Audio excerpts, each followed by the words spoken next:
Ready?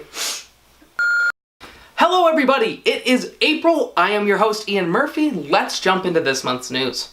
So, first off, as I'm sure you all are aware, two huge franchises are coming back this month and they are both coming to a close. Both Game of Thrones and the Marvel Infinity Saga will be saying goodbye to fans this month as Game of Thrones Season 8 and Avengers Endgame make their way to the public. It's crazy. It's like the world's biggest TV series and the world's biggest movie series are both ending at the same time. The first episode of Season 8 for Game of Thrones premiered on the 14th of this month and broke the series' viewership record by nearly 1 million viewers when compared to last season's finale, the previous record holder.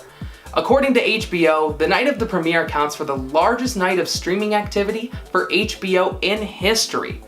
Although Endgame hasn't been released as of filming this, it has also been setting records before its release. Fandango's first day pre-sale ticket record was broken by Endgame within 6 hours of the tickets going live. On Atom Tickets, it only took 1 hour. To no one's surprise, the movie is already looking to be very popular.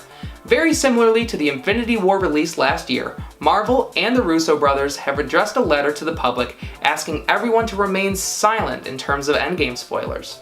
They write, "Because so many of you have invested your time, your hearts, and your souls into these stories, we're once again asking for your help. When you see Endgame in the coming weeks, please don't spoil it for others, the same way you wouldn't want it spoiled for you. Remember, Thanos still demands your silence." Personally, I am very much looking forward to seeing the epic finales of both of these series. Here's to hoping that Tyrion ends up with the Infinity Gauntlet and we finally get to see Rocket Raccoon take over the Iron Throne. Next up, Days Gone releases on the 26th of this month for the PlayStation 4.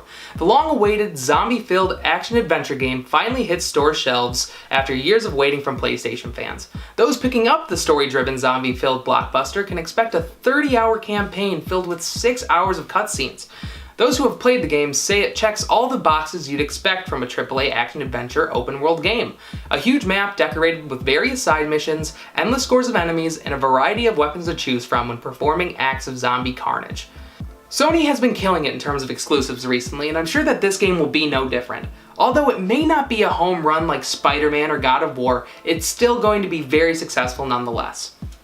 Also this month, Nintendo of America's own president, Reggie Fils-Aimé, will be retiring after 13 years with the company.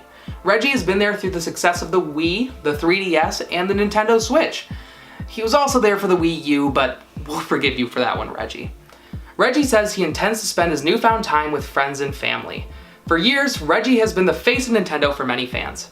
To quote his farewell statement, he says, "Nintendo owns a part of my heart forever. It's a part that is filled with gratitude for the incredibly talented people I've worked with, for the opportunity to represent such a wonderful brand, and most of all, to feel like a member of the world's most positive and enduring gamer community." There's never been doubt for Reggie's enthusiasm for Nintendo and gaming as a whole, and no man has ever quite handled being the target of so many memes with such grace. Reggie, we will miss you. And finally, this month we were graced with so much Star Wars news. First off, we got the trailer for the final film of the epic saga, Star Wars Episode 9: The Rise of Skywalker. The film is slated to release in December of this year, and I am psyched. J.J. Abrams came back to direct the final film, and we'll finally get to see how everything wraps up for Finn, Rey, and Kylo Ren. Man, that trailer was cool. Rey does the flip over the TIE fighter, and then we hear Palpatine's voice at the end. Can't wait for that. But this month we also have heard a lot more about an upcoming Star Wars game being made by EA and Respawn Entertainment. Star Wars Jedi: The Fallen Order will be a single-player Star Wars experience that is set to release on November 15th of this year for both PC and consoles. We have yet to see any gameplay for the new title, but with releases and statements that have been given, we have a pretty good idea as to what the game might look like. Firstly, Respawn has said that this game is going to be a melee-heavy Star Wars game with a focus on lightsaber combat. We've had other third-person action-adventure titles that have fit a similar description, like The Force Unleashed and its sequel, yet my guess is this won't play exactly like that. Respawn has gone on record saying it will be an easy-to-learn, lifetime-to-master affair, which makes me think this won't simply be a hack and slash, and we very well may see a fully unique, more intricate lightsaber system than we've seen in the past. Secondly, the game will not feature an open world. While open world games are extremely popular right now, without the open world obstacle, the developers will be able to make a far more cinematic experience in a linear game. Large set pieces and interesting environments could make for a very cool Star Wars game, and I'm all on board for that. Also, we mustn't forget that this game is being designed by Respawn Entertainment, the creators of the beloved Titanfall 2. Titanfall 2 received a lot of praise for its single-player campaign, and I think that we may see a lot of inspiration from that game in the Fallen Order.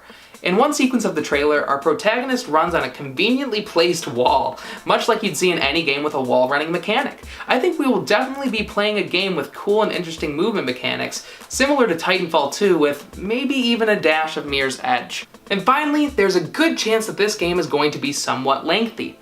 Series fans were worried that the game may not have a long runtime similar to titles like The Force Unleashed 2, but Lucasfilm's own Steve Blank went on record by saying, "This will not be a 5-hour game," later backing that same statement up by saying, "This will not be a short game."